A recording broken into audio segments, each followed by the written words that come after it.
And then naming the unnamed. I'm going to ask you guys to put this in the chat for me. What does stress or fear feel like in your body? If you know the answer, and there's no right or wrong answer because it is different for everyone. But if you're comfortable sharing, just put it in the chat for me. What does stress or fear feel like in your body? And it is very possible you may not know, and that's okay. And I'm going to give you guys a second just to see. What does stress or fear feel like in your body? If I start to feel really stressed or scared, I get this like anxious feeling in my stomach, right? Sometimes that means like I want to go get ice cream and I really don't need it, but it's just tempting because I feel like I need to deal with it. But I start to feel a lot of like sensations in my stomach, either feeling sick, feel like I have a stomach ache. Every now and then I can feel my heart starting to race a little bit more. There's only been, I think, maybe 2 times that I have felt overwhelmed to the point that I've had a headache. Like, my mom says, oh, well, you're thinking too much, right? But like, there's been a few occasions where I can recall, like, I was thinking so much that I actually started to get a headache. And I had to just sit down somewhere, literally had to shut everything down and take a nap because that's how bad my head was starting to hurt. I see some people have said like their feet or their body starts to shake. Some people said they go to the bathroom often, and that makes sense. Their chest starts to feel kind of tight. And I say this because what we see is that in many African communities, the emotional pain is often expressed through physical or spiritual terms.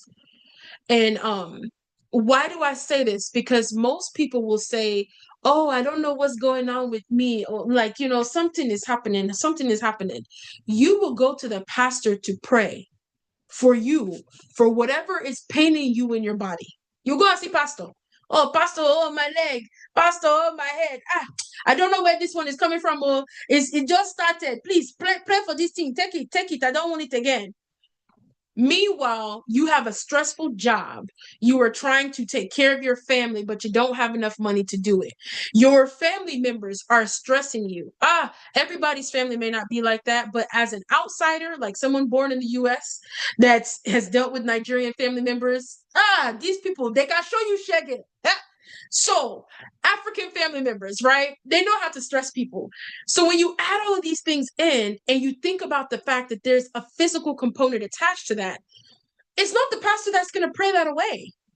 It's the acknowledging that my body is experiencing this situation, this physical expression of the stress, of the frustration, of the fear, right? That my body is communicating to me that it really just wants to these people that are making me mad. But because I can't do that, I'm just sitting here with all of that frustration myself. So we want to be able to say, instead of just calling it, oh, that person's thinking too much. Oh, they're just experiencing a spiritual attack. Your village people have come again. Oh, that there's this tiredness in the bones that, is just your heart pain. But that these are not, phrases. They're not wrong. We're not saying that they're incorrect and not realistic for what's happening or what people are going through, but that we can help people create this bridge from what they're actually saying and what they're experiencing, what they're living through, and to how the body is actually processing it. How the body is processing that, how the brain is processing that, and what it needs to do to heal this stuff.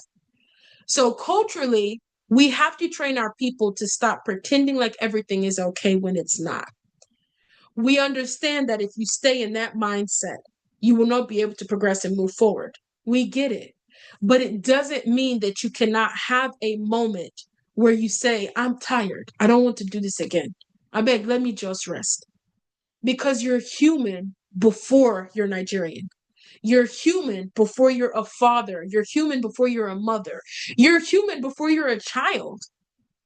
The idea is that in your humanness, you are allowed to experience, allowed to feel, allowed to connect, allowed to heal. And if we can honor your humanness, well, then everything else that you have, that you identify as, it comes together.